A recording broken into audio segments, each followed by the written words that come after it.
partidas,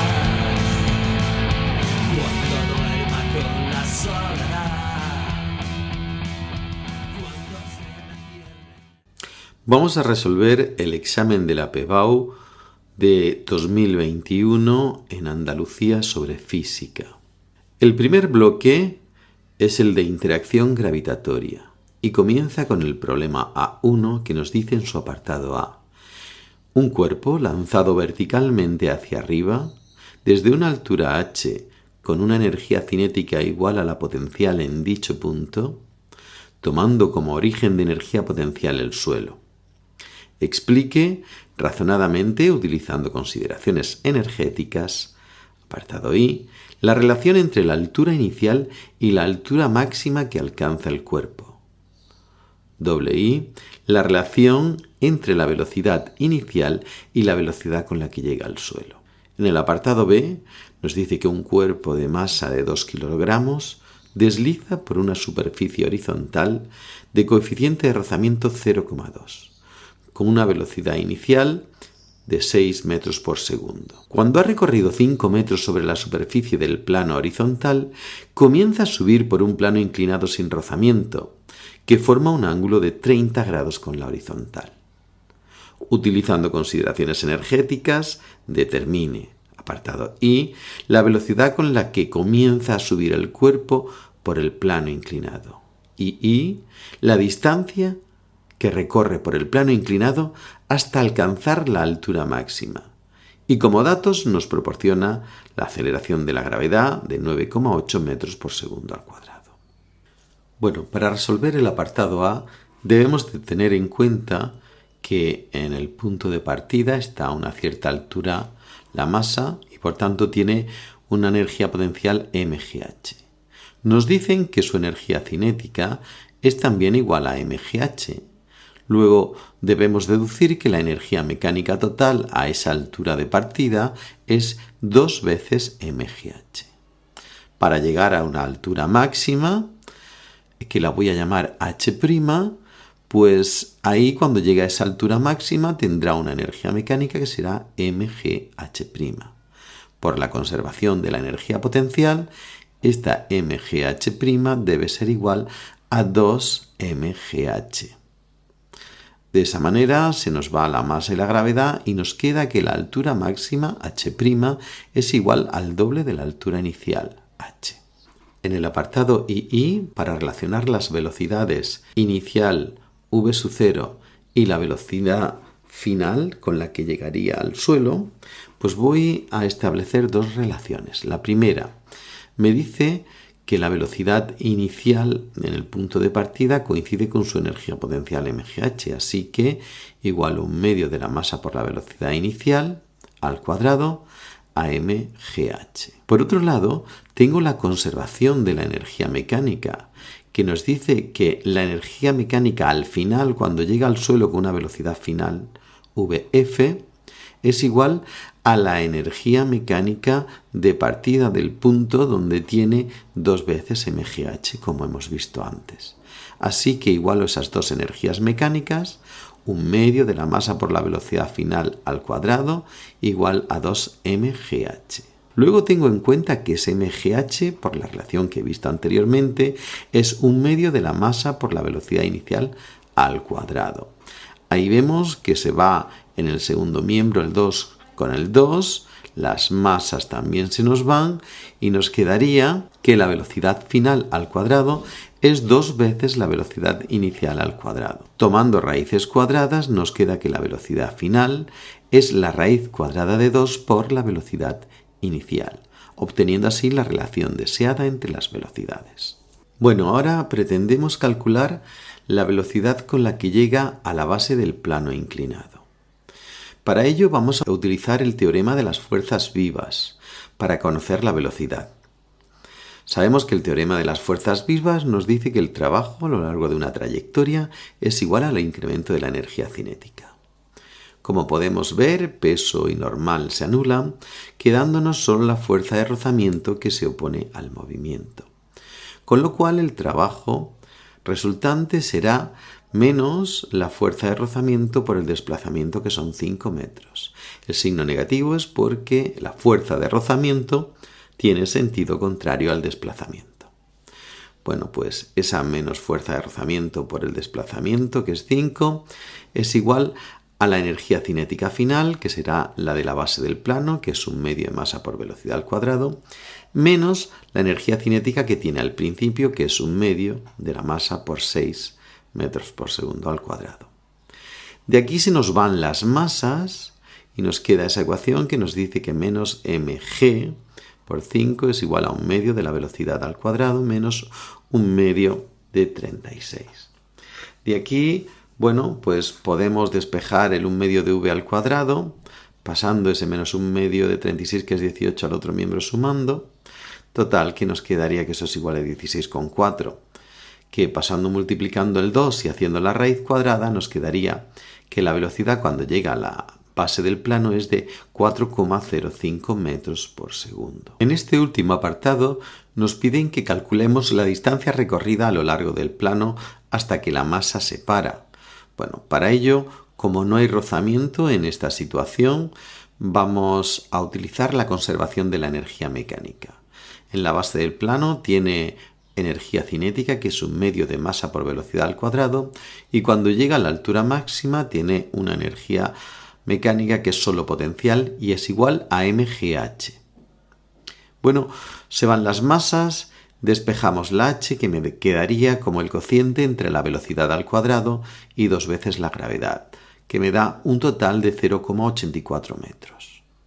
Para conocer la distancia recorrida por el plano utilizamos la trigonometría, sabiendo que el seno del ángulo de 30 grados es igual al cateto opuesto, que es la altura, dividido por la hipotenusa, que es la distancia recorrida por el plano. Así que la d pasaría multiplicando, seno de 30 pasaría dividiendo, y me quedaría que la distancia recorrida a lo largo del plano es de 1,67 metros. El segundo problema de interacción gravitatoria nos dice, apartado A, razona la veracidad o falsedad de la siguiente afirmación. Si en un punto del espacio cerca de dos masas el campo gravitatorio es nulo, también lo será el potencial gravitatorio. Apartado B. Nos dan dos masas, M1 de 10 kilogramos y M2 de 10 kilogramos también. Se encuentran situadas en los puntos A, 0,0 metros, y B, 0,2 metros, respectivamente. Apartado I. Dibuje el campo gravitatorio debido a las dos masas en el punto C, 1,1 metros, y determine su valor. Apartado II. Calcule el trabajo que realiza la fuerza gravitatoria cuando una tercera masa M3 igual a 1 kilogramo se desplaza desde el punto D, 1,0 metros, hasta el punto C, 1,1 metro. Como dato nos proporcionan la constante de gravitación universal, 6,67 por 10 elevado a menos 11 newton por metro cuadrado partido por kilogramo al cuadrado. Como podemos ver en la figura, no tiene por qué ser correcto este apartado, puesto que los campos son vectores y tienen dirección y sentido. Así pues, pueden anularse en la dirección que une ambas masas, como muestra el dibujo. Los campos son atractivos si el campo de la primera masa va hacia la primera masa y el de la segunda va hacia la segunda. Luego esos sentidos opuestos nos hacen que el campo pueda anularse en el caso de que los módulos de ambos campos sean iguales. Sin embargo, los potenciales son números reales y no tienen por qué anularse. De hecho, si cogemos como origen el infinito de potenciales, porque para hablar de potencial tenemos que coger un origen para medirlo, puesto que los potenciales solo tienen sentido en diferencias de potencial. Pues bueno, si escogemos el infinito, que es como se suele escoger habitualmente, pues entonces los potenciales son números negativos y al sumarlos me daría la suma de dos números negativos, que sería a su vez otro número negativo. Ahí lo tenemos, que sería menos k por m1 partido por r1 menos k por m2 partido por r2, que en principio no tiene por qué ser nulo. Para calcular el campo gravitatorio debido a estas dos masas, pues las representamos, como podemos ver en el diagrama, y vamos a calcular el campo debido a la primera masa. Para eso tenemos en cuenta que el vector posición será final menos origen, luego será 1, 1 menos 0, 0, que me da el 1, 1. Para calcular el módulo de este vector hacemos el teorema de Pitágoras, raíz cuadrada de sus coordenadas, que me da raíz de 2 metros. Y el vector unitario, pues será cuestión de dividir el vector 1, 1 entre el módulo de dicho vector, que es raíz de 2, quedándome, como vemos, el 0,707 en las dos coordenadas. Así que aplicamos la fórmula del campo, que es menos g por la masa, que es de 10 kilogramos, partido por el módulo R1 al cuadrado, que será 2, y multiplicado por el vector unitario. Esto nos queda ese vector campo, que tiene las dos coordenadas iguales, y es igual a menos 2,36 por 10 elevado a menos 10 en ambas coordenadas, newton por kilogramo. La segunda masa va a tener una situación muy simétrica, puesto que las dos masas son iguales y están a la misma distancia del punto. Así que calculamos de nuevo su vector de posición como final menos origen, es decir, 1, 1 menos 0, 2, que es igual al 1 menos 1. También tiene módulo raíz de 2 y tiene un vector unitario igual al anterior, solo que con la coordenada y negativa. Del mismo modo calculamos el campo SU2 como menos g por la masa MSU2, que es de 10 kilogramos también, partido por su distancia, que es raíz de 2 al cuadrado, y multiplicado por el vector unitario, quedándonos menos 2,36 por 10 elevado a menos 10 en la primera coordenada y el mismo valor pero positivo en la segunda coordenada. Como vemos y se ve claramente en el dibujo, las coordenadas y y se van a anular, quedándome solo una coordenada x negativa, doble de las anteriores.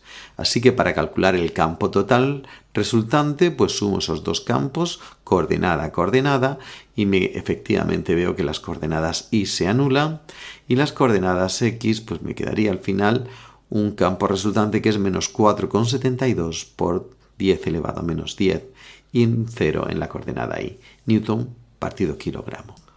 Para calcular el trabajo para movernos desde el punto D hasta el punto C, pues vamos a utilizar el teorema de la energía potencial, que nos dice que el trabajo para ir desde D hasta C es el menos incremento de energía potencial, es decir, menos la nueva masa de 1 kilogramo por la diferencia de potencial. Para ello vamos a calcular la diferencia de potencial en el punto D, que es el 1, 0, y para ello, pues bueno, ya sabemos que eso es menos g por la masa de 10 kilogramos dividido por la distancia, que en este caso es de 1. En el caso de la segunda masa, tenemos que calcular la distancia, y la distancia hace un triángulo rectángulo que tiene una coordenada y de 2 y otra x de 1, con lo cual, utilizando el teorema de Pitágoras, nos dirá que será la raíz cuadrada de 2 al cuadrado más 1 al cuadrado. Total, que el potencial en D será menos 9,65 por 10 elevado a menos 10 julios partido por kilogramo. En el punto C conocemos las distancias perfectamente de las dos masas al punto C, que son raíz de 2 en ambos casos. Entonces, pues ya el potencial en C es menos g por 10 partido raíz de 2, y lo mismo para la segunda masa. Así que el total nos da menos 9,43 por 10 elevado a menos 10 julios partido kilogramo. Así que el trabajo para ir desde D hasta C será menos la masa m', que es de 1 kilogramo, por la diferencia entre el potencial en C y el potencial en D, dándome un resultado de menos 2,2 por 10 elevado a menos 11 julios. Así termina el bloque de interacción gravitatoria del examen de Pebau de 2021 de física. No olvides suscribirte y darle al like si te ha gustado. Muchas gracias.